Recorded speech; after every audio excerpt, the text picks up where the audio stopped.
Okay, I'm recording. I'm here at our family cemetery, and this is the headstone where my mother and my father and my sister are buried. My grandmother's buried over here to the side.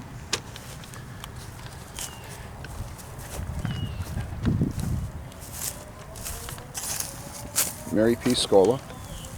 A lot of cousins here. This bench was set up for my sister when she passed away. She was killed in a car wreck when she was 19 years old. And I got some stories to tell, guys.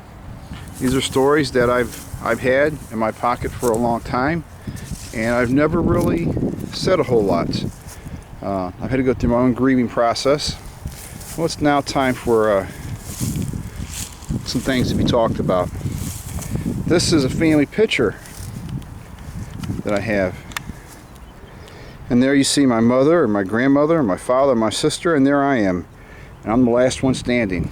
My sister and I are both adopted. My mom's Sicilian.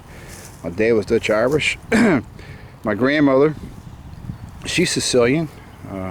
Her maiden name was Passantino, Mary Passantino Scola. And she married a guy named Sam Scola in the 1930s.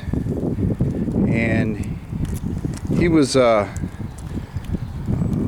an interesting profession back then. He was into bootlegging and gambling, and he worked for a guy named Johnny Lazia, who happened to be in the mob, and he did